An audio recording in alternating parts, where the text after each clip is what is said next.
leave for a second, and now we're live. I'm Maddie. And I'm Ryan. Welcome to Insomniacs in the Morning. I guess I'll say my name a little bit more clearly. I'm Poochie. I'm Ryan. That's Ryan. Ryan, Ryan, uh-huh. Ryan, Ryan. Maddie's a little hyperactive because she's been up since like 6 a.m. for Yeah, no it's been a reason. pretty lonely morning. I couldn't fall asleep until 2, and then at 6:15, my body was like, "Time to get up!"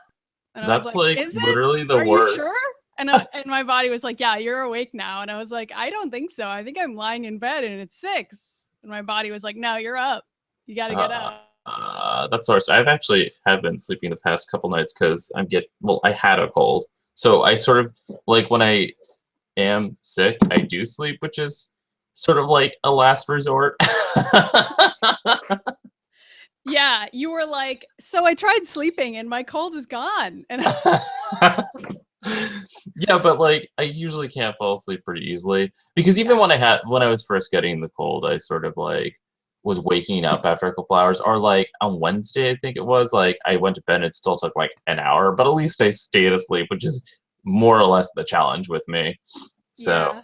I have nothing going on, so we can I skip know the you're workout just if you're you want. just I'm just recording your album. recording I my know. album, and there's, like, nothing for me to say other than complaining about how tired I am, and I already did that last week, so people can Yeah, check you don't need that to do out. that. People can check that out, I last don't week's show, really. if they wanna know more I've got stuff details. going on, but I can't talk about it yet because it's technically under Oh. wraps. So maybe in a week or two, I'll be able to say something about it. But there's a project that I'm involved with that is. You've also been editing GENO a bunch. Not I that there's any have. new updates about that. Um, I'm editing Steph scenes with. asked me how it was going, and I was like, "Steph, I'm not the one editing it." And she was like, "Oh."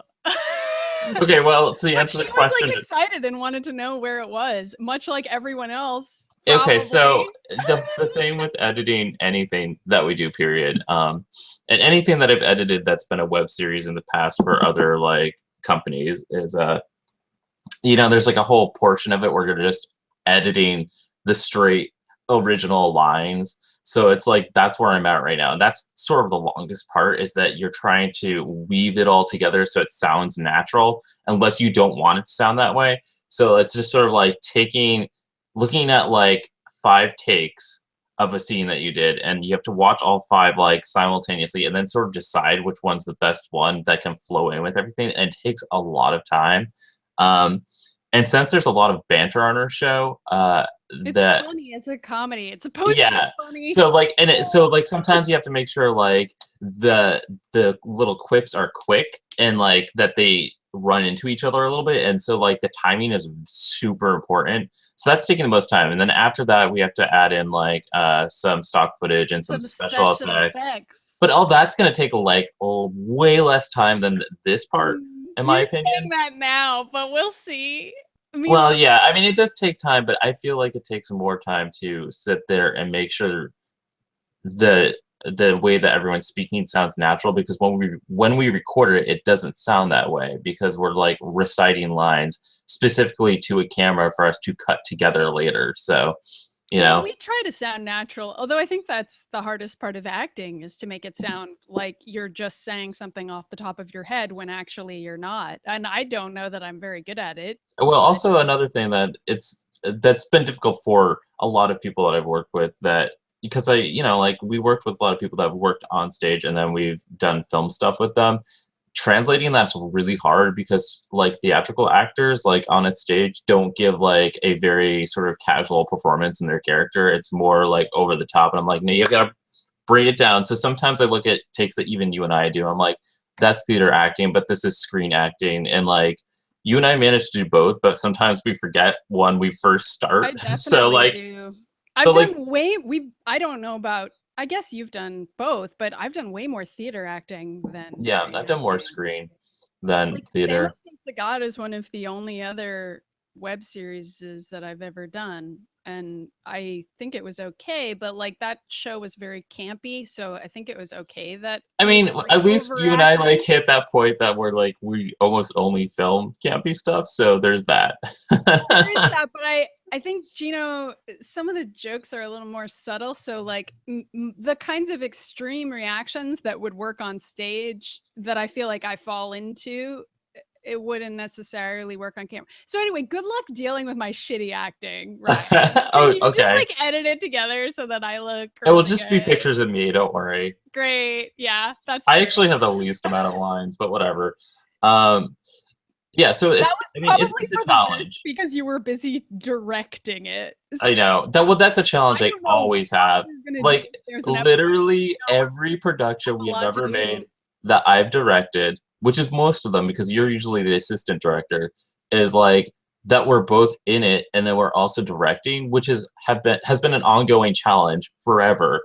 Yeah, but Uh, usually Katie steps up to the plate and does camera work for us and lets us yeah, and she'll tell us like what awkward. sounds good and what doesn't look good. So anyway, you guys don't need to listen to us talk about a show that That is probably not going to come out won't for come another out month, for but another. I know. Guys, but please understand that we're working really hard on this dumb thing. And I'm yeah, and sorry that it's taking forever. you also have to realize that it's something we have to do when we're not working or doing any other real life things. So I mean, I don't know. Yeah, so there's that, and once when I can announce this other thing that I'm working on with this other production team, I will. But right now, I can't until they announce it. So, but it's Cool. Halloween related, if that is any kind of indication of what it may be. Sounds like So you. yeah, pretty much. All Um, right. So workout tips? Yeah, so okay, so we're gonna jump right into workout tips this week. And I started doing this, which I hadn't done in a really long time, but it's squat to planks. So you start off in a squatting position, which I might get up and show you in a second, but you won't be able to see me when I hit the floor, so maybe not. Uh, so basically you start Hit off the in floor. yeah, fall, trip, and Yeah. then And then slam start your face into dancing. it. Start break dancing. Is that the Like in the cut scene of Nightcrawler at the mall. yeah, it's exactly like that. And if only that scene had stayed in X-Men Apocalypse, then we would It have would have been doing saved the squat movie. planks. Mm-hmm. Anyway, Uh, sorry I interrupted you. okay, sorry. Stupid show. I know. I'm still waking up here. I Um, know. okay, so you start off in a squat position, and then if you don't know what a plank is, it's sort of like it's sort of the position that you find yourself in when you're doing like a push up. Push up, but you don't So go down. You just yeah, you don't go down. You're just in that starting position. So like you're squatting, and then you go down into a plank, which is like putting your hands palms on the ground and then putting your feet backward into the start of a push-up position, but you're not doing a push-up. You're then going back up and then going back to a squat position. You So could do you also do stand? push-ups. You can do a push-up, and also if you want to make it really difficult, and I think we've talked about this on the show before, but there's like an exercise called burpees, which is like a really I hilarious fucking hate for an burpees. exercise, but it's like a much more aerobic version of what you're describing, and usually there's not a squat involved actually. I Right. guess there could be, but for burpees you do a plank, a push-up, and then after the push-up you stand all the way up, put your hands above your head, and jump in the air. Yeah. And then you put your hands back down, put them on the floor, thrust your feet back, do a And you push-up. put your hands in the air and you just don't care. All right, sorry. Yeah, and then you do more cool dancing. So basically you like you're just to start doing Zumba. You raise the roof, and then you get on the floor, you start break dancing. I mean, easy stuff, this is beginner level, like everybody knows how to do that stuff. Just kidding. And then it's like Mardi Gras. Yeah, I guess my workout tip could be burpees. I had a different one prepared. Have I talked about burpees on the show before though? No, you haven't. Oh. But if you have another thing prepared, you may as well just do it. It's cool. I'll wait for some other time. Another thing you could do with the squats to planks is if you want to mash it up and do more than just that, you can do the push up like I said, but then on the way up you can have some like lower weights for you to like pick up with you while you do the squat position, then you put them back down while you go back to the plank. Yep. Or just, you could use the weights to you could just put the weights on the floor. And use those for the plank. Yeah, that would work too. And then you don't have to put them down. Yep. But yeah, They're I tough. definitely like... I mean, because you're doing a lot there. You're doing like ab workout, you're doing arm workouts, you're doing whole body workout, but butts and like legs, and you're also getting cardio from it because you're jumping up and down. I mean, if you do the burpee version, if you do your version, there's no jump, right? It's just a squat, and then you... Yeah, but you're still doing cardio because you're like literally lifting up your entire body every single time. And the jumping part is kind of when you put your hands on the floor and then you sort of thrust your feet back really quickly to do the plank position, and then you sort of jump them forward again, even though you're sort of crouching. Do you know what I mean? And then you stand back up, do the squat. So that's kind of a jump. I mean, it's aerobic. The only other thing I was going to say, and I don't know if we've really talked about this on the show, but if you do a weightlifting routine, it's really good to break it up with a little bit of cardio in between each set if you can. So like, I know I've talked about like jumping jacks and jump rope before on the show, but burpees are another thing you can do. Like if you do one burpee and you're like, oh my God, I'm so tired, like that's fine. Like you could just do a set of like 5 or 8 reps of like a heavy weight, and then do a burpee or do 3 burpees, and then do some more weights, like do another set, and like after 30 minutes of lifting weights and doing a few burpees in between, you're getting a really good workout. Like you don't even have to do anything else that day. You killed it. So that's, I mean, you did everything you needed to.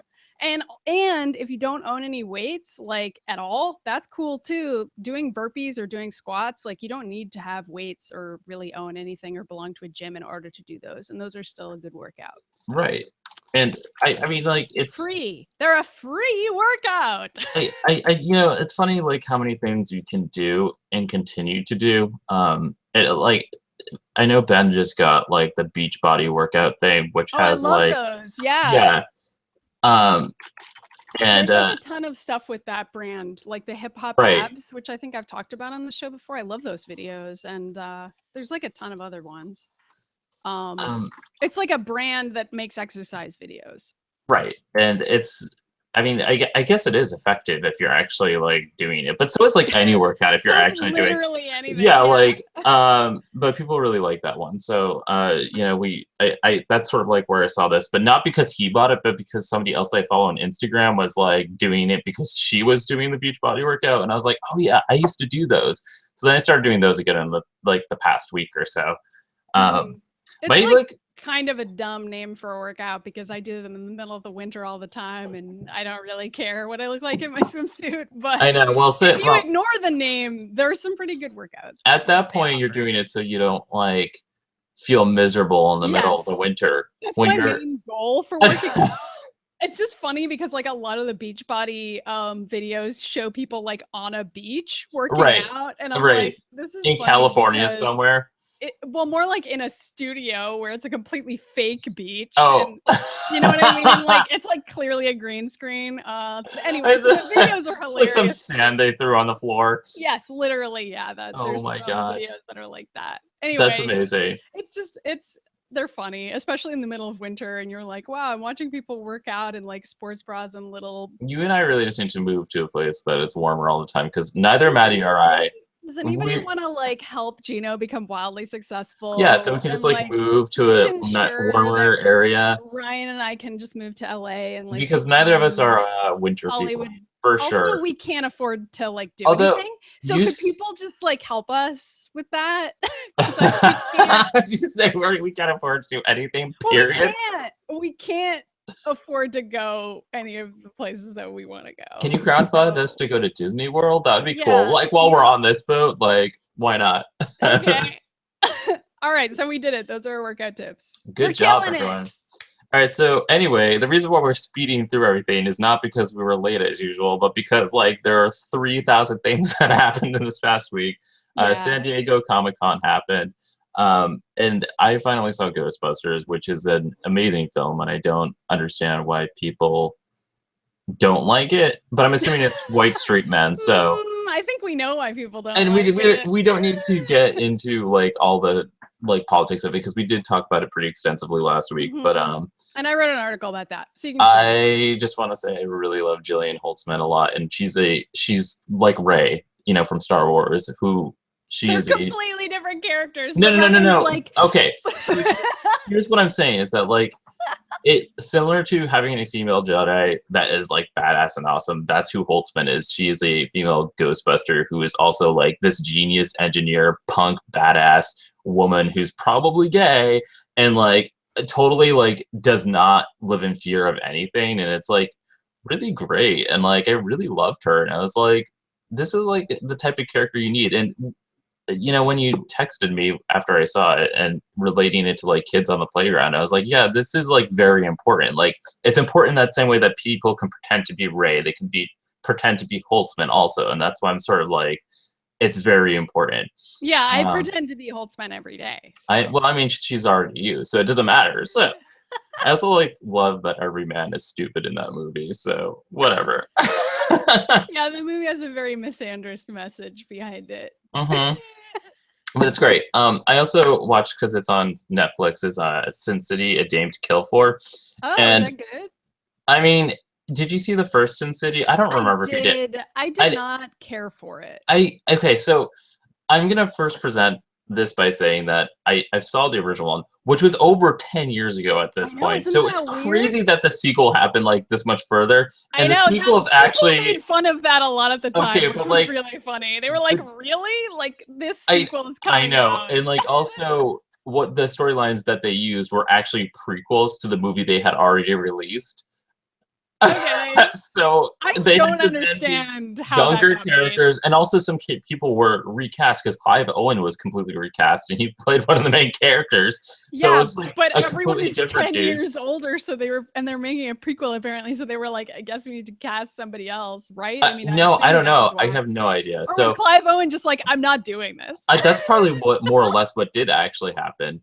But I did watch it because I saw the first one and I was really into it when I was like 20, 21 because like this was still during that period of time from like the time I was 16 to 21 where I was were really goth and you were I was really goth and like gritty and like really into dominatrixes and I like didn't really understand what that was for the longest time.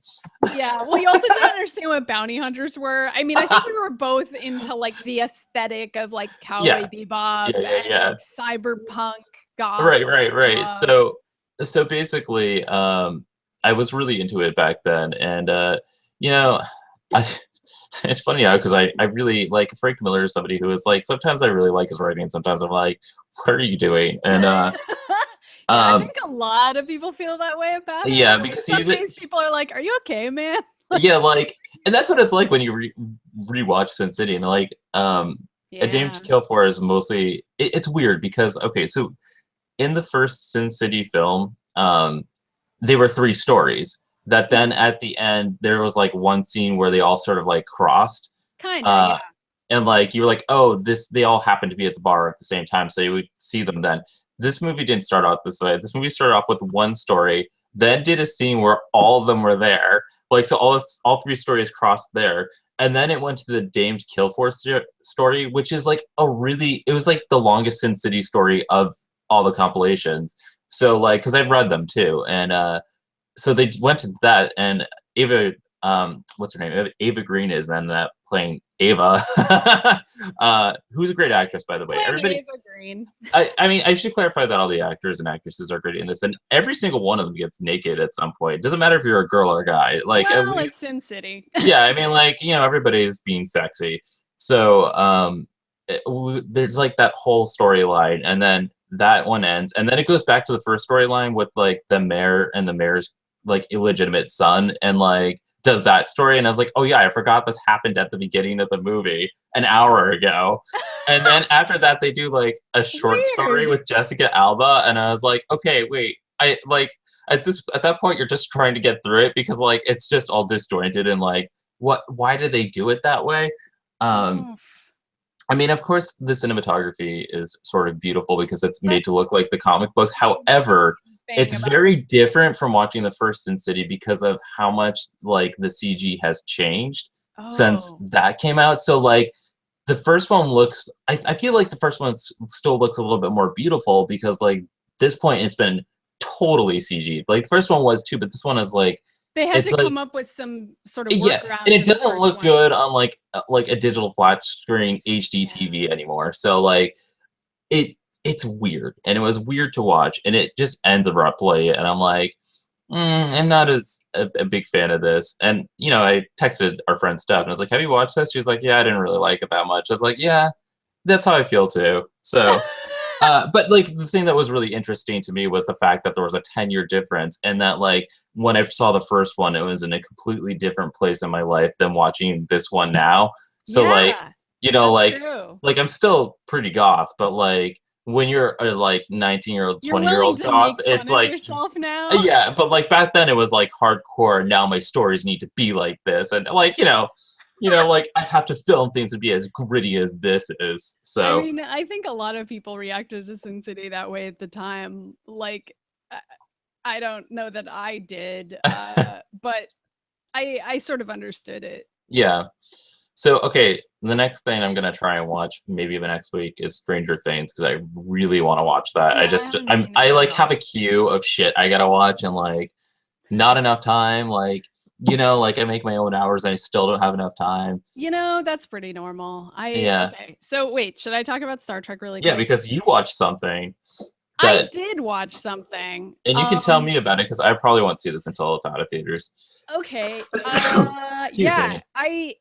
I feel like I'm in a weird alternate universe where Star Trek Beyond is getting better reviews than Ghostbusters, and Star Trek Beyond is perfectly fine, but It's I not really as enjoyed good. Ghostbusters, and like Star Trek Beyond has a lot of like editing strangeness, like things. Okay, I keep saying this. The pacing is very strange, and like those are complaints that I heard people make about Ghostbusters, and part of the reason why I'm making the direct comparison, even though it's a really strange comparison to make, because one of them is like an action comedy and the other one is like definitely sci-fi action with some comedy, but that's really not the focus of the movie at all. So Yeah. but the reason why I'm making the comparison is because I visited my friend SI this weekend, and we went to see Ghostbusters and Star Trek Beyond in the same day. She hadn't seen Ghostbusters. Did you watch and them I was like I'll back see to it then. back? Yes, we did. That's pretty awesome. It was awesome. Support movie theaters, guys. Ghostbusters was amazing the second time, and it was great. And then we saw Star Trek Beyond in IMAX 3D, which is a cool way to see a movie.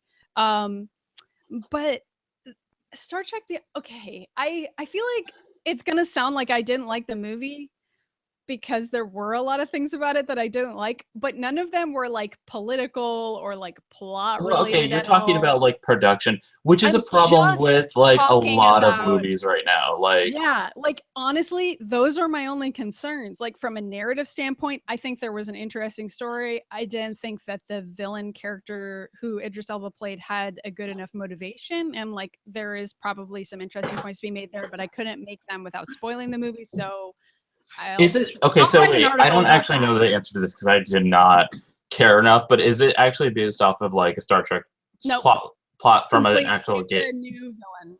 As far as I know, my friend SI is completely obsessed with Star Trek, and she told me that it's not based on anything, so I trust her opinion. But, okay. So if she's wrong, then I'm wrong on this show. But I'm pretty sure he's not based on anything. They invented someone just for this movie. But it was sort of like within the spirit. Like I think they did a good job of like trying to come up with somebody who could exist within this world. Do you know what I mean? And it was just that I don't think I don't want to spoil that part of it. That's okay. So not a big enough problem that was a deal breaker for me. But it was also a different director of the first two. Yes. Right. So like. But again, I'm not sure if that was the problem. I think the problem, and we talked about this before the show, is that they think that audiences are not going to be able to sit through the things that make Star Trek great, which is the characters having conversations about philosophy and like their own personalities clashing and their politics. Like those are the interesting things about the show, is like space friends hanging out, like having debates with one another and deciding what to do about things. And those parts of the movie, like every time the characters started talking again, I was like, yes, we're back to the movie. I love this. I love this movie. But every 15 minutes, they need to do a massive space battle. And like Okay, yeah, but every that's time it lasted way too long. It was really boring. It was poorly edited. It wasn't clear what was happening or why we should care. There would just be people running through corridors, and then there'd be like, oh no, the ship's been hit. Now the corridor's sideways and the camera's sideways. And yeah. that shot's gonna linger for 10 minutes of Kirk being like, whoa. And I'm like, okay, this is boring, first of all. Like, this stuff is here to entertain me, and I am so bored by these scenes. I sort of touched about this when you first messaged me right after you saw it, and I was like, I think the problem that all these Star Trek movies are suffering from is that, I mean, the characters are from Star Trek. The universe looks like it's Star Trek, but it's not Star Trek where, like, the actual Star Trek TV shows are slow and, like, action sequences are slow. And it's all about smart, the chemistry and, like, between the characters. Right, and there's like a lot of science behind everything, and there's a lot of smart, like, political debating going on, and then it will cut to the action. But the action, even then, is like, well, it's very low budget. An actual war. In the original series, like, the action is like goofy. I'm not even talking about like that. I'm even thinking like Next Generation or whatever. But like. But even then, there was when it hits like a movie, money, which was fine, right? But like now with this different universe, it's more about like the action sequences and stuff like that. Because I don't know, like that's for some reason that's what Hollywood thinks people want. I think it's because it's a movie and it's not a TV show. But I'm still happy to watch a movie that just feels like watching 2.5 episodes of Star Trek. Like, yeah, I know. Like, that's how I feel too. For there to be these huge space battles. And I did think that there was one really cool space battle near the very end where there's like a denouement where they figure out how to fight the enemy. And it's a really fun scene because it's like kind of funny and cool. That one I thought was cool. But then it's followed up by like this absurd battle on this planet where they're like, gravity on this planet is weird, and so we have to do all these crazy things, and it's like Kirk floating around and there's like all these special effects, and I'm like, this is lasting like 1,000 years and no one's talking. It's just silent. Do you know what I mean? So basically like what you're saying is that like it's interesting, but you should be watching Galaxy Quest instead. Yes, Galaxy Quest is so good. Honestly, like, I just wish that movies would not feel the need to have extremely long action sequences because I don't think they're necessary. And they're I really agree. boring. I mean, like, it's there's too many. Like, this is also sort of my problem with a lot of the Avengers films. And when I do like some of these like superhero films, I'm like also thinking, okay, but now we're watching like a 45-minute like action sequence, and like I know there's superheroes, but there's like characterization that I also care about here, you know. In Civil War, they do such a good job. Not true of all the Avengers movies, but at least in that movie, they do a really good job of like taking you back to humanizing the characters again. Yeah, and no, I totally them agree. Say something and remind you why you're supposed to care who they are. Well, we're really happy that the Russo brothers or whatever. Moments where there's no dialogue at all, and it's like, it's the dialogue is the whole point of Star Trek. So if the characters aren't talking, I don't care. Yeah, really. I mean, care. like they're characters that are incredibly quirky that you remember forever. Like the original show was like goofy as hell, but the reason why people loved it is because like they loved those characters. And they loved like the dynamic between Kirk and Spock, and like Kirk's a wild card, Spock's logical, and like that's such a tale as old as time kind of a dynamic, but it's still so great. And like there's so many great moments in this movie between the characters where they set up two characters who wouldn't normally be together, and they put together two other characters and they have to work together. Oh, see, and that would be a great chance to like really work with that too. And they do a great job of it, but then every 15 minutes they have to just bore you to tears by being like, and now a gunfight with aliens. I know. It's like, okay, can we get back to the part where the plot people happens? like, I know. I don't know. So I had a tough time with it, and like even in the theater, I was kind of like, I probably shouldn't be bored by this right now. And then it would get back and I'd be like completely sucked in by it again. And then I'd be like taken out of the movie again and be like, oh, I'm really bored. That's like really, that's like not good though. It's not good. It's really not good. And so that's why I'm surprised to see people being like, oh, I love this movie so much. And I'm like, am I crazy? Like, did we see the same movie? Because I felt like the pacing was really strange. And like they added in a bunch of battles. Maybe because focus tests were like, I hate it when the characters talk. Like, I don't know. But I do know that these are such big budget movies and they have to like not take any risks at all in terms of structure. And I don't know. I think they need to because like things aren't working. So I know, but honestly, if you sort of have the same taste in Star Trek that I do, I'm not sure if you're gonna like the movie or not. I don't know that I would say this is a must see in the theater unless you just really want to go to the movies. I love going to the movies, so I was I happy do to see too. it. But if So you're not that kind of person, then just wait until it comes out on DVD. I like just going to the movie theater. And speaking of Me too. movies, we can jump right into like the millions of things at San Diego Comic Con because they had like a bazillion trailers. Uh, Some of most which were for TV shows, but we can do the movies first. well, yeah. So first of all, the one that we're most excited about is the Wonder Woman trailer, which is fantastic. And we keep saying this, but like how like There's it never of all any these no question okay that we so were like gonna go to this. Like no, no, this no, I movie. know, right? But like, it's like when you look at like everything else that DC's putting out in their movie universe, you're just like, what the fuck are you doing, DC? But then when they announced Wonder Woman, they're like, oh, they're gonna screw that up too. But like, for some reason, that's the thing that's looking like amazing. Like somehow Wonder Woman is coming out of this being incredible. I really Um, hope so. I'm and like so this movie looks really good because Gal Gadot looks great as Wonder Woman, and I love that like 90% of that trailer is her in battle armor, just like slaying her enemies with like battle war cries and yeah. I it's mean, again, great. it's like a very different genre, but I feel kind of similarly to this that I did about Ghostbusters, where like I'm really excited for it, but I also have a lot of anxiety about. Yeah. Do you know what I mean? It's like that simultaneous, like, oh, I really want this to be good because this means something to Well, has a me. woman director, so we can at least rely on that. And Not Gal women Gadot is writers, really but amazing. So at least there's women involved in the rest of the creative team. and I loved the little interaction she has with Etta Candy at the end there, which is incredibly Wonder Woman when she's like, "What are you? What's a secretary?" And she's like, "Oh, I just go wherever Steve tells me to go and do what he tells me to do." And she's like, "Where I'm from, that's called slavery." And I'm like, "That's kind of yeah," but that also reminds me a lot of the cartoon Wonder Woman movie that we love. The one, yeah, the animated one that came out the like one 10 years with ago.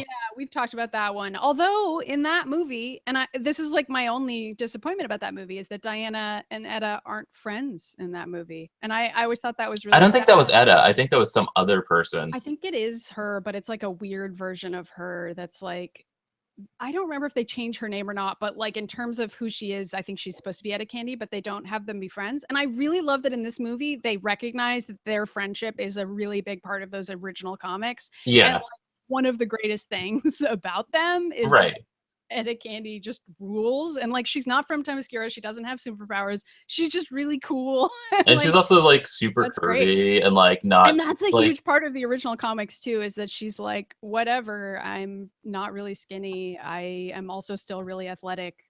yeah, I know. And so like It's cool. I am excited to see it and hopefully they don't screw it up, but like it does look really beautiful. Like from a Oh, it production does. And standpoint, like the like colors look really cool. yeah, and And it's just yeah, like it's the neat. pacing seems correct even in the trailer. So like I'm a little impressed. I'm excited. Like I really cannot wait to see this movie. However, they also showed the Justice League movie, which I thought was a steaming pile of shit, which also had Wonder Woman in it. But like, I guess she was the only good part of it, and like, Hey, I Jason Momoa is gonna look really hot in it. So I we was just like, go this, for that, right? but then it's like it's like Kidding. you're looking at it, and it's like a continuation of like DC. What the fuck are you doing? I know. Like the Barry Allen is like this weird geeky dude, and like he's like I don't know, hiding out somewhere, being a hacker. Like I don't know what to expect, and like I expect very little from that movie. so that's what I think too. And like also Bruce Wayne is walking around literally as Bruce Wayne, being like, "I'm Batman and I'm assembling the Justice League," which I'm like, isn't Batman the part timer? Isn't he like the one that doesn't really want to be there? But for some reason, Bruce Wayne's literally not even like trying to hide who he is and be like, Has I Zack Snyder read any comics though? I don't know. I think he's read porn. That's what I think. Hey, damn.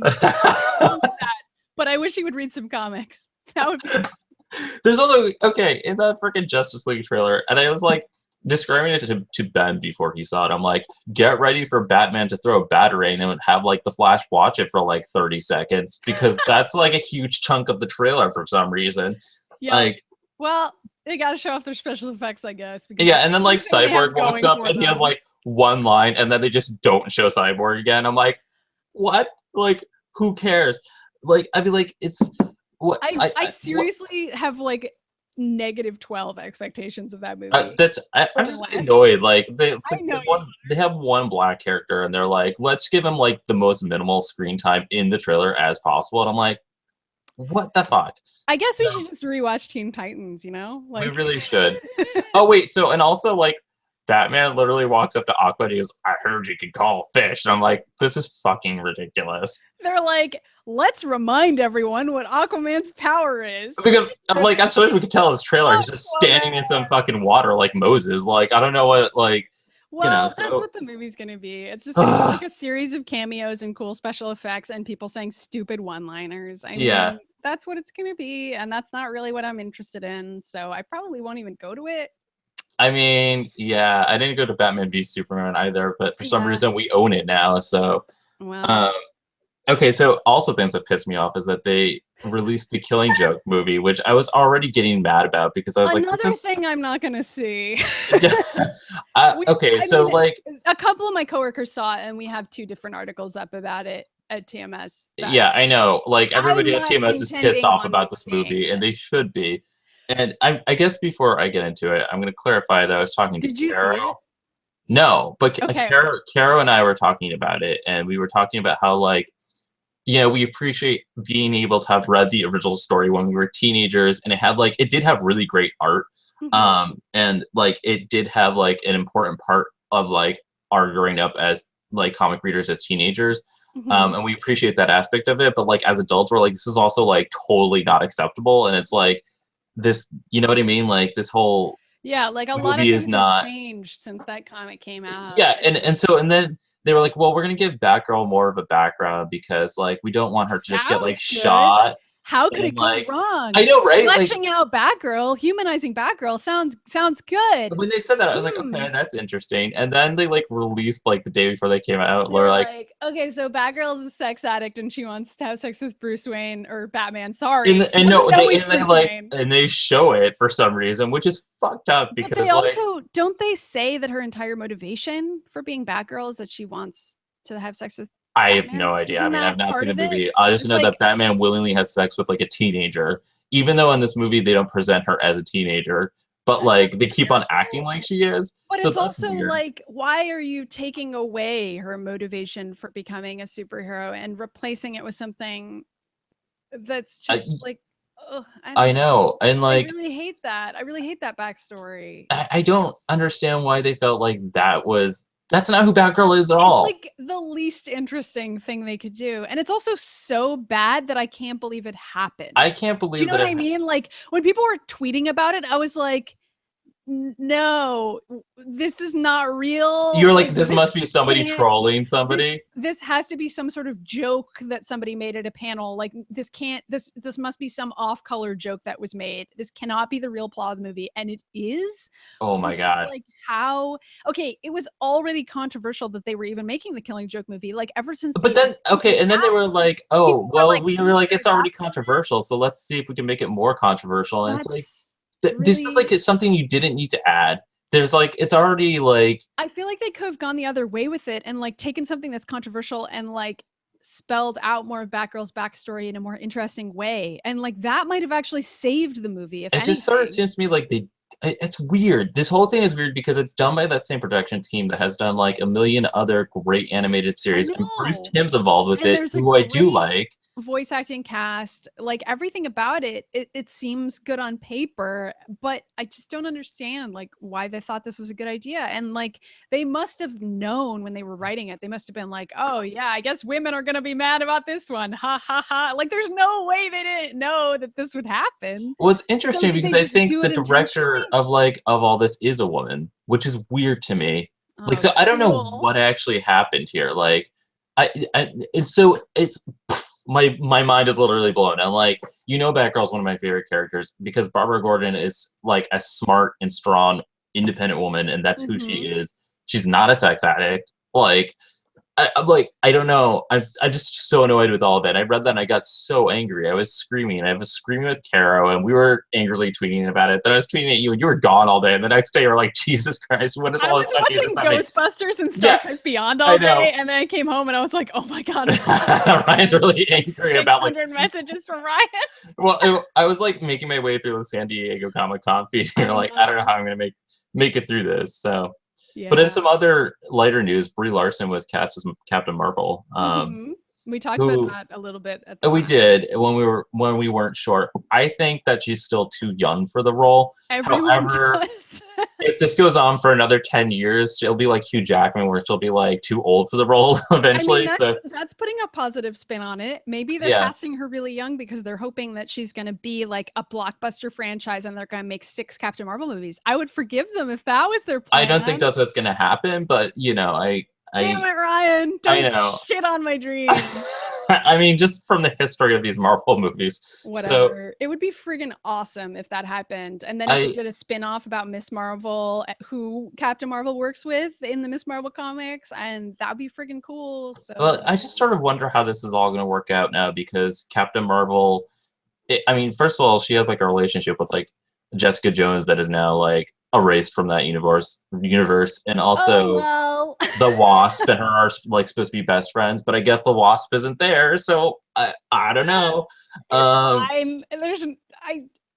But I mean, like when I envision Captain Marvel, I do envision like an older woman that's like a lieutenant of some sort in the government, and now she's like an agent of sorts. So I mean, it makes literally no sense timing wise. Like Brie Larson is not old enough to have had enough time to do the things that Captain Marvel has done. Yeah, and I'm not saying that she can't do it, because like they've managed to do a good casting job with pretty much everyone. So like all the actors have been great. I just feel like she's so young for this role. Well, I'll see it. We'll see. And I also like see her in Scott Pilgrim still, which is like 8 years ago. Oh my God. So that's my problem. Not a problem. I have a feeling that like a lot of our viewers are also Scott Pilgrim fans. That's such a like cult favorite among. I was thinking about how we might have to talk about Scott Pilgrim at some point. Not today, but like a throwback. Yeah, but it's not old enough to be one. And I was like at the bookstore yesterday, flipping through the comics again and being like, this is so good. These are so good. Anyway, we're getting off track and we have so many more things to say. Yeah. So speaking of Jessica Jones, there's a new Luke Cage trailer. There's a Marvel's Defenders trailer. And yeah, it's like it's more like it's not really a trailer. It's more like a mashup of the other shows. Yeah.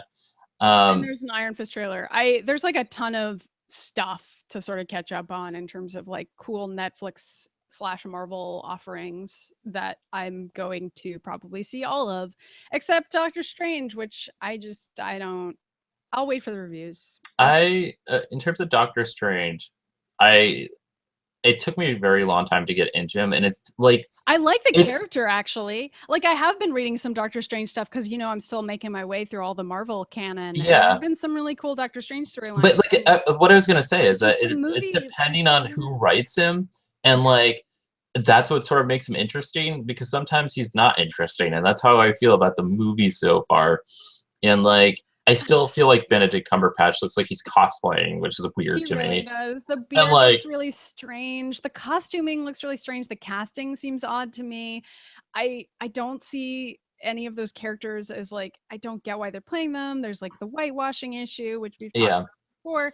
But then also just like from an artistic standpoint, the trailer for Doctor Strange looked like an Inception ripoff to me. They did all these shots that were supposed to look like Inception with like the buildings falling, and I was I mean, I agree. I'm like, I wasn't a huge fan. Guys, like, what are you doing? So I don't know. I'm excited about maybe it will come out and the reviews will be like, this is amazing, and I'll check it out. But it's not like a first day watch for me. No, but you know what it is? Luke Cage. Yes. Who I already have a crush on, and they barely showed anything from a series, and I know that I don't even need to see anything. I'm like, okay, but hold on, like, there. Have you read it in your run of reading Marvel right now? Have you run into Misty Knight yet? I should check her out, because she's supposed to be a big part of Luke Cage's like TV show, and like you will love her. I'll check it out. Trust me, you will love her. So I was like really disappointed she wasn't in this trailer, but I realized it's probably one of the first trailers. They've already cast her, and she's been in a lot of the promotional shots and stuff, so she's in the show. Yeah, I'm excited. The actors who they've cast for everything look exactly. It looks so cool. The Netflix shows are doing a little bit better with the Marvel universe than the actual movies are. Diversity and having things, and also like a lot of my favorite Avengers are in the TV shows and not in the actual movies. Like I love Iron Man and I love Scarlet Witch and Vision. But they don't let and Captain Marvel whenever that happens. And they Black are Panther. probably never gonna have She-Hulk be there. And there's a lot of stuff in movies just I don't know. We'll find out. There's the TV shows, which is really cool. So yeah, those are definitely a first day watch for me. And other weird movie trailers, Legends of the Hidden Temple. Which did you even watch the trailer? I didn't watch the trailer. Is it good? It's actually I sort of love the setup. So basically it's like I don't know, it's set now and these kids are like at a temple and Kirk Fogg, the host of the TV show thing where they're like everything's real all of a sudden. No. It's like they get there and they get to the place that these kids are looking at Kirk Fogg, who hosted the original Legends of the Hidden Temple. He's like, "Welcome to Legends of the Hidden Temple," and they're like, "Blah blah blah, it's a game show." And this other kid is like, "I don't think it's a game show. I think they base this on an actual temple somewhere." So the kids go and find it, and basically it turns out this temple that they based the game show off of is real. So it's posing the idea that this is kids who watched the show in the 90s and were like, "Oh, I think this temple was a real place." Oh, and then they went and the found show exists within the fiction of the movie. Oh, that's cute. Yeah, it is cute. And I mean, I still agree with Sky that they're gonna it's still gonna come off racist somehow, but I didn't see anything in the actual trailer that reflects that. Where's the temple located? Is it I don't know. I have no idea, but maybe they'll get around it by just being I don't know, it's just a temple. The kids are just running around a temple and they see a little green monkey. They interact with literally no one. They're just dodging traps the whole time. So it's Indiana Jones with kids. Cool. Yeah. Yeah. I think it might be a good kids film, but let's wait and see.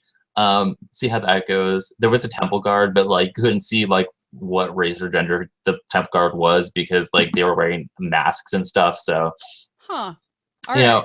I don't know. Nickelodeon has not. I understand where Sky's coming from, and I do agree with her. But also, Nickelodeon is pretty progressive sometimes, but sometimes they're not. So I don't know. It depends on. We'll see. I'll review it and let you know. Okay. Okay. We have two more things and then we're going to move on. I'll talk about this real quick as the Project Sonic 27 and Sonic Media games that were shown at San Diego Comic-Con for some reason. Yeah, but there's two new Sonic games that are 25th anniversary or something. Yeah, and they're doing a ton of Sonic stuff. Right, so they're doing something called Sonic Media, which I guess goes back to the roots of the original Sonic games. And for the first time in 20 years, ignoring the fact that they've already done 2D Sonic games a bunch in the past few years alone. So yeah, but none of them did well. So let's pretend they didn't happen. Okay, so I'm excited about it. And then they were like, "We can't." We're doing something totally new. They were like, "We're doing a totally new game that you've never seen before." And it's literally just Sonic Generations 2. Oh, Sonic. Oh, they're such an underdog at this I know. I will still play it because I'm you gotta love them. I'm undeniably in love with the Sonic the Hedgehog series. And I don't know why. Because you're not the only one. The entire internet has been obsessed with Sonic for, I don't know, forever. I know. But I don't know. So yeah, I'm excited about it. Okay. And then finally, Gilmore Girls. Okay, so I didn't watch this because I haven't seen the entire show, and I've managed to evade a bunch of Gilmore Girls spoilers in my lifetime. You should watch this trailer because there are no spoilers. It's just a regular episode of them sitting at a table, bantering. I edited an article that my coworker wrote about it, so I was already okay, I'm probably gonna get spoiled on some stuff here. But it didn't sound spoiler. It's just their classic banter. Yeah. But yeah, I don't know if I'm gonna make it all the way through the show though, because I'm almost to the end of season 2, and Jess is such an annoying character that I'm just I can't. I hate this guy so much. he's so annoying. And like, I know that like a lot of people feel that way about him, but it's like tough to watch and know that Rory is going to date him. But then on the other hand, I'm like, well, I dated a bunch of assholes when I was 19. Yeah, it's like, I don't I know. wasn't as hot as Rory in high school, so I didn't get a date then. But It's like, I dated assholes when I did get dates. I watched Gilmore Girls recently, and like I never really got into it when I was a kid. I was a very like, I don't know, like what is the audience for Gilmore Girls? Because I don't actually know. Like, It's like teenage girls, but also their moms. Because it's such a like feel good. Like Emily Gilmore is like still portrayed as such a sympathetic character, even though she's theoretically the villain. Like they do such a good job of sympathizing all the women on the show that I think it's like by women for women, like to such a degree. And I don't know, I don't know, I think it's just for girls or like guys who want to know what it's like to be a woman and like sympathize with women. So basically it's for women and male allies. I mean, it's cute. It's a cute show. Yeah, it is cute, but it's like a very woman-centric show, like in a good way. And it does really like feel like a New England type of show, except like they're too nice, but it's so fantasy. But it's you like know what though, it is Connecticut. Connecticut has that like layer of like very nice, and I feel like if anything, it's a more like Natick where you grew up, where there's like the town square and like a few shops. And I was thinking about how like Rye-T's mom knows everybody in town, and I was like, I guess that is kind of realistic because like Lorelai knows everyone in town and that feels weird. But when I was thinking about us growing up and like your mom and Rye-T's mom, like knowing everyone. Yeah, my mom is in Gilmore Girls. She's a dance teacher. Yeah, she's Patty. Yeah. And like, so Natick actually kind of does have a sort of a small town vibe. Well, you know what? I don't know that I've ever been anywhere in Connecticut that has that vibe, but yeah, there are places in terms of what it looks like. Like Gilmore Girls looks a lot like Old Saybrook and Guilford and places like that. So of course, Gilmore Girls is like very exaggerated. Like everyone in the town is like a character, and they all love each other to such an extent that which is like ridiculous and like not possible, but whatever. Like the closest anybody gets to being an asshole is Luke, and he's more of like a lovable grump than like an actual dick bag. Except for Jess, who's really a dick bag and like steals money from the town and doesn't get arrested somehow. And like, did you get to what's her name? I can't remember. In Rory's private school, Paris. Yes, I mean, she's there the whole time. Yeah, although I kind of like Paris, but she's awesome. Everyone likes her, Ryan. You're not alone. Like everyone likes her. She's amazing. I like I'm whispering into a microphone as if only you can hear me. I know. All right, we gotta move on. It's like 10 o'clock. I know. I'm sorry for talking about Gilmore Girls. Okay, no, it's okay. I think we have to skip all this other stuff. We have to. We kind of figured that. Yeah, we're gonna skip all this other stuff. I'm just gonna delete it right now. Yay! Dude, but basically everybody go check out all the stuff that happened at San Diego Comic-Con because it was really great. Are we doing the throwback? I mean, we could do it next week. Are you really disappointed? I mean, it's 10. It is 10. Do we have a reader mail that we have to do? Because we should probably do that instead. Yeah, we should. So everybody tune in next week and we'll talk about Space Cases, which is a Nickelodeon show that was sort of like a show for kids for Star Trek. And I will explain it to Maddy because she has not watched it, but we'll talk about it next week because we're short on time because we had so much to cover this week. I know. There's a bunch of news. There was a bunch of news. All right. So we'll go right to reader mail because that's more important. Wait, this is not reader mail. Sorry. Okay, so Taylor emailed us. And by the way, Taylor provided us a logo way back when of Insomniacs in the morning. Which really awesome. Yeah. So I'm gonna be using that at some point for some marketing stuff, and I'm gonna be making sure to attach his like website and his social media stuff. So when I do that, make sure you click on it because he's been a huge supporter of the show and sends us fan mail and like created us a free logo. So he's really awesome. Mm-hmm. And he also sent us another. Like get him to make them a logo because the one he made looks really cool. It is. And he also sent us another email that says, "Hi, Maddy and Ryan. I finally understand the appeal of Pokemon, but not because I've been playing Pokemon Go. Instead, I've been playing Shin Megami Tensei 4, which is a mouthful. So from now on, from now on, I'll just say Mega 10. Mega 10 4 is basically Pokemon, but with a brutal learning curve, and all the Pokemon are demons that you recruit through the conversation and bribery. I don't like Pokemon any more than before, but at least now I understand why so many others might. Has a book, film, game, or album helped you understand another subject in a new way? Love the show, Taylor. That's a tough question because tough question. I don't. You mentioned it earlier in the show, but I feel like Galaxy Quest actually helped a lot of people understand the appeal of Star Trek. Like that's just something that we happen to mention, so it's top of mind for me. But I think I had already seen Star Trek when I saw Galaxy Quest, but like not all of it. And I think watching it kind of made me go, oh, that's why people love Star Trek so much, and like that's what this is lampooning. And Yeah. I mean, I think that actually happens a lot with us because we watch a lot of comedies and then we're like watching specifically parodies, and then we get into the actual source material. Oh yeah, there have been lots of times in my life when I've like heard the Weird Al version of a song first, or watched Austin Powers say something first, and then I'm like, oh, that's what this is from. And then you Yeah, like, yeah. I mean, that's, and I do feel that you and I, yeah, I think that's actually an accurate way to describe it, because the only way I would say this works for me is that like if I have a real life experience that like makes me like, oh, that's what this show or this thing is about, is like I get it now because I just experienced it in real life. But I think the way you described it is the best way to go, because like you and I love comedies. Like we do. Like the fact that we're making GENO, which is like a sci-fi spy comedy. And like I saw a trailer for Keeping Up with the Joneses, and I was like, I love this, and blah blah blah. And it's like a ridiculous spy comedy. You and I love spy comedies, but like I don't think without spy comedies we would have gotten into spy stuff. You know what I mean? Yeah, like I think I started with spy comedies, but I don't even know like what the influences were on GENO really. Futurama, I don't know. Which again is sort of a parody, like of all Futurama those. is also a parody of a lot of different genres. I think that might be the best relation. That was a good one, Maddie. You answered that better than I would have been able to, because I was like sitting there being like, because we literally just talked about something that I was like, this is a good example. Yeah. Anyway. No, that was a good question. It was a tough one. So thank you.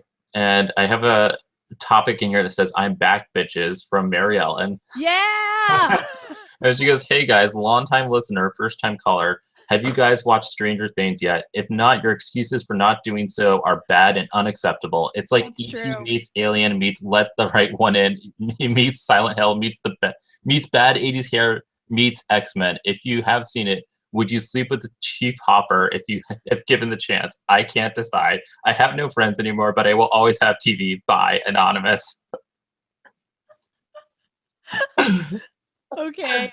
I like how Mary Ellen just threw X-Men in there at the end, probably to try to get us interested. I don't know that X-Men has anything. I already want to see it because it's based on, okay, Stranger Things is definitely like sort of like set up to look like it's one of those 80s movies or TV shows. So of course I'm going to watch it. Yeah, that's all you need. Because that's my aesthetic. There's like that production value and like aesthetic. So that style, everything. You're like, I haven't watched it yet, Marilyn, but I'm going to try and watch it in the next week because it's on Netflix, and I don't think it's a lot of episodes. So, when she also messaged us and said, important follow-up, isn't it weird that there's a character named Barry Allen when my name is Mary Ellen? Like, stop trying to steal my life and make me a boy, LOL. Yeah, it's pretty messed up, honestly. It's like really messed up. Okay, also Mary Ellen was tweeting the other day. She was like, it was Mary Ellen that said, like, it sounds like a poor name, right? What, Barry Allen? Yeah. No, it doesn't. It's just a name. What do you guys... Was it Mary Ellen who said it? Might have been somebody else. Okay, well, whoever it was, I don't know where they're going with that, unless Barry Allen is a slang term for genitalia that I've never heard before. What? I don't know. And then we have one more reader mail that's from Ben. Okay. What's Ben's question? It's not even a question. It's like, all right, so I can't read all this because he was like, I'm going to send you some links and like a Brie write-up, but he wrote way too much, so I'm going to have to like copy and paste it later. But basically, all the Wonder Woman like comic books are being released as like graphic novels you can buy for cheap on Amazon.com, including like the best friends of Wonder Woman.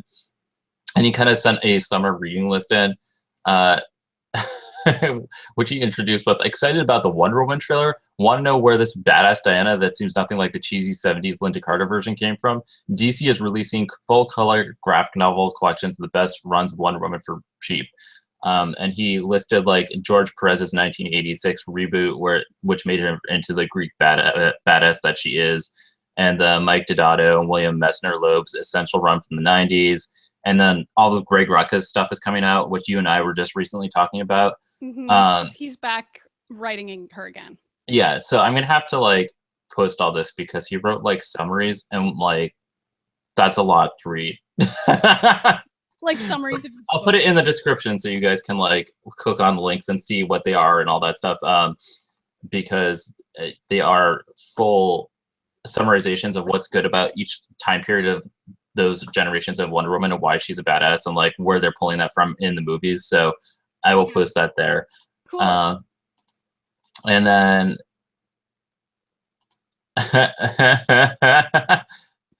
okay, sorry. Marilyn and Sky are both like sending messages to me on Twitter and in email, so I'm getting like really distracted here. So Sky number one didn't have a recipe for us today, but she did send a joke. And it says, why did Bill Clinton cross the road? To try and help Hillary by telling someone something low-key racist. Yeah, I really feel like they need to stop him. I know. I know. And then she goes, okay, and then she sent us another email. Standing there clapping. That's the most he can really do for her campaign at this point. That's it. And then Sky also said, to Mary Ellen and others, nobody has addressed the real mystery of Stranger Things. Where did all the minorities in town go? Ooh, I haven't seen it yet, but I know there's that little black kid who's on the show. Maybe he just disappears. I don't know. Oh God, I hope not. Oh no. There's literally one, which is not enough at all. But does he disappear? I'm gonna have to watch this show. Does he become a ghost? Like, oh. I will watch the show and let you know because I'm really excited to watch it. So yeah, we'll weigh in on that. It's a future point. Okay, so Marilyn tweeted at me saying that she wasn't the person that said the Barry Allen thing. So I have no idea who said it out, but I saw it on my Twitter feed. Maybe it was just a dream that you had. No, it was somebody I know. Okay, Ryan. I swear to God. Okay. Is that all the reader mail? How are we doing? Yeah, we're good. Let's talk about recipes. So we talk a lot about like burritos and quesadillas and stuff like that at parties that Maddie and I like. And I'm talking about Mini-Burritos today because it's the same thing. You can put whatever the hell you want in it. For me, like I tossed up. They make premixes now that you can just buy at the grocery store and just throw it in your microwave, which is sort of what I'm getting at here. Is it's tough. It's summer and like I like the heat, and everybody knows I love when it's hot out, but most people don't. And in our apartment, it gets very hot, which I'm okay with, but I have a dog that it's not okay for. So like, even with both ACs on, running the stove makes the whole apartment get so hot. So we just don't use the oven during the summer. And sort of like everything that we do use has to be reduced to the microwave oven or the toaster oven.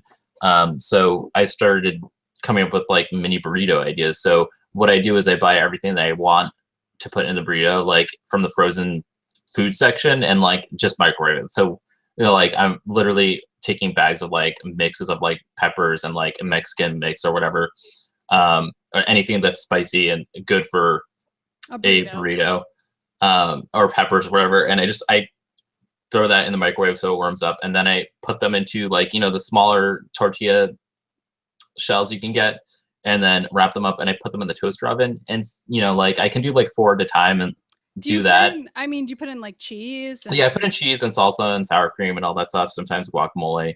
And then, you know, I'll do that, and then I'll take those ones out, and then I'll do like another 4, because the toaster oven will not warm up your house like the oven does. That's true, it won't. It will take a little bit longer, but like you won't be roasting in your own house. Like, unless you're somebody who lives in a house that has like central air conditioning, it doesn't matter. Like, it's, you know, when you're inside, it feels like it's like 50 degrees at all times.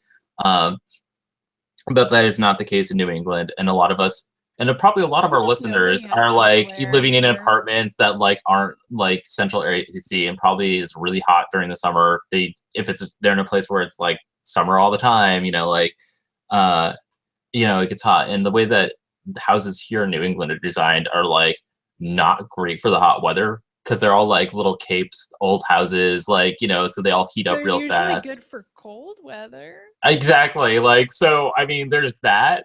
But even still, that's still pretty drafty. New England houses like need to get their shit together.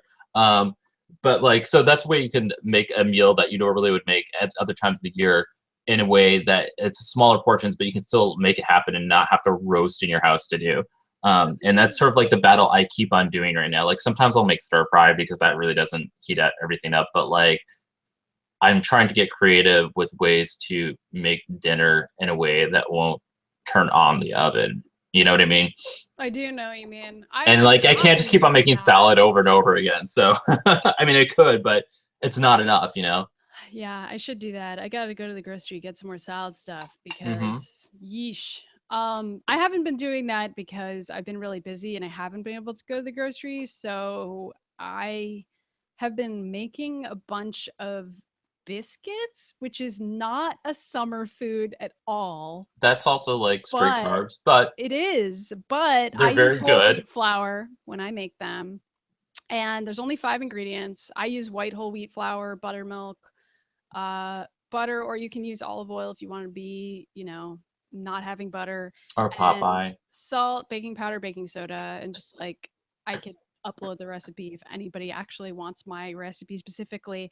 But it's a really good breakfast and it's cheaper than buying bread. Mm-hmm. So if you want a biscuit to go with your breakfast, I usually have a couple eggs and a biscuit, and it's really good. And it tastes better than bread because you made it yourself, and biscuits are awesome.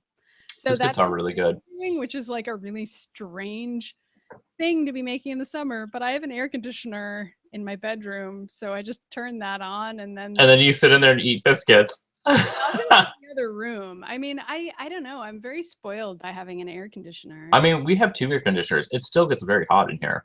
I think I don't know. It doesn't take long to make something like biscuits. They only cook for 10 minutes. So Yeah. it's like a really, really fast way to make bread. And I've always wanted to make bread from scratch because I know it's really good and like that would be a cool special thing. But I've never bothered. And like you don't need yeast, you don't need anything fancy to make biscuits. It's like such an easy way to like make your own bread and just like have carbs. And also you get to dictate what's in it. Like you get to decide if it's whole wheat or not, or if it And you has also get olive to oil decide how or much not. like butter you're gonna put in it, because like that's sort of like Well, I you love kind of biscuits, have but to they're have a certain amount of oil of yeah some for it kind to in order stick. to Yeah, hold the thing together. But you don't need to put butter on it afterward if you don't want to. yeah, that's But true. also I keep you fuller longer if you put some sort of fat with whatever carbs you're like eating. biscuits. I think they taste You very have to have good. some fat in order to stay full. It's okay I to eat some. I don't eat meat anymore because I'm a vegetarian. No, I know. But I gotta say, back when I used to go to KFC, I used to be a big fan of their Oh, mashed wow. potatoes and biscuits. For the So, record, my biscuits are way better than the KFC ones because I feel well, like you they can put make sugar me in some theirs. It's if like you're gonna like be a real they're friend. putting it's all white flour, which is fine, but I feel like they also put sugar in there, which is not really what I want. I want my biscuits to be savory and I want them to be more hearty, but that's Yeah, just my personal taste. So, do what you want. you can bake me some biscuits and then I we'll totally eat them. will. I'll bring you some biscuits. Okay, I will. It's really some biscuits for the whenever we shoot like the next thing we're gonna shoot. So I don't yeah, know when that will be. that's gonna be. More throwbacks. Oh yeah, we gotta make some more of those. Yeah, we Okay, do. anyway, Anyway, we're I, done. we are. Next week we'll come back and we'll have an actual throwback and we will talk about space cases. Sorry guys, I know I listed a bunch of stuff in the description, but a lot of stuff came out, and like as I said, a lot of it was at San Diego Comic-Con. So like to catch up, like really just check out the feeds of that, because that's pretty much where we were taking everything from, and I'm excited. I don't know. I feel like there's a lot of stuff happening. So Yeah, but then next week there won't be San Diego Comic Con, and we'll be like, well, there's nothing to talk about. So we'll have plenty of time for space cases then. yeah, and I'll like also be talking about Pokemon Go still. Still. Wait, fun fact, I turned on the actual Pokemon game last night and I was like, oh yeah, playing the actual video game. That's a thing. Which one? It was Sun and Moon. X. No, Sun and Moon's not out yet, but I was playing Pokemon X. Yeah, God, I never finished X and Y. And I liked that one though because that was the first one that introduced like worldwide trading. So yeah, I didn't get that far. all right, let's close out. I changed my Twitter handle. It's I noticed that because now when I go and tag you and stuff for Insomniacs, I keep on typing Insomniacs clone and you don't show up, and I get all these other weird people instead. So I know. I do still like have access to the old Samus clone account, but people shouldn't use it anymore because it's completely blank. There's nothing there. Everything is at Midi Myers. So yeah, that's my new account. And Ryan's still at Dr. Yoshi too. Well, I mean, it's the same account. You just renamed it, right? Yeah. Okay. I was like, you have to go back and claim the old handle so that nobody else does. That's obnoxious. Twitter is really stupid. I really thought about whether or not I wanted to bother to do it, and I like read about all the pros and cons, and I was like, I'm just gonna do it. I was really tired of having like a nerdy handle that I thought was funny. Like, yeah, when I saw you did that, I was like, well, if I ever decide to change my handle, I have to change everything because you have to rebrand everything. I did. I changed everything. I changed my website. It's a pain in the ass. I changed my Tumblr. Honestly, Twitter was the hardest one. Who's surprised? Who's surprised that Twitter was a pain in the ass? Like Tumblr, it was instantaneous. My website, I had to register a new domain, but that wasn't hard to do. Everything else was easy. Twitter was like so dumb. Yeah. I had to, like have two windows set up so that I make sure to get my old handle. Oh, so dumb. If anybody wants advice about that, let me know. I'll help you because I just did all of it. Anyway, you can subscribe to our show here on YouTube, and also you can subscribe to the actual podcast itself up on iTunes, which we post at some point, sometimes right before we do this show. And if you don't have iTunes, you can download it at our website at atomicblueproductions.com. Mm-hmm. And I also put up the show notes, so it will include everything that was sent to us, including all the Wonder Woman stuff with the links and all that into the show notes, so you'll be able to get that there. You can also follow Maddy and I individually on Twitter, since we were just talking about that, at I think we already Mini Myers. And Dr. Yoshi too. Yeah, because Dr. Yoshi's taking everyone else. I really probably should just change my handle, but let's get to that later. And you can go to our home base, which is atomicblueproductions.com, and which sometimes. I already said that too, right? Oh, sorry, no, the YouTube channel, Atomic Blue Productions, where you can see all the other shit that we make, including sometimes I put up bits of this show, and recently we just put up Pokemon Go, or some of the takes on that we had. So that's up there, and Leon and Jill, and where GENO will be. So go subscribe to that on YouTube at Atomic Blue Productions, which you can also find on Instagram, Twitter, Tumblr, and Facebook. Am I missing anything? Email. Oh my gosh, this is the part of the show that nobody watches. But yeah, they like start there like, oh, fuck these guys. Send us your reader mail. 5 minutes of us explaining who we are. Yeah, I know. Maybe we should do this at the beginning. I don't know, but send us your reader mail and your questions and topics to insomniacsinthemorning@gmail.com. And in fact, maybe we should say that at the beginning of the show. I know. People can, I was actually like saying that to myself. I was like, okay, Maddy, remember to talk about the podcast at the beginning of the show because nobody knows about the podcast. No one. Like a few people listen to it, but almost no one does. Yeah, let's do that next week when people realize that there is an audio only version of the show. And there was one time when I talked about it at the beginning and I was like, this is smart. We should talk about it at the top of the show. And then we don't because we're too tired because it's called Insomniacs in the Morning. Anyway, so you've already listened to this entire show. So why would you care about listening to it on iTunes? I don't know why I'm telling you about it, but it exists. Anyway, it does. Bye. Bye, everyone. Have a great weekend.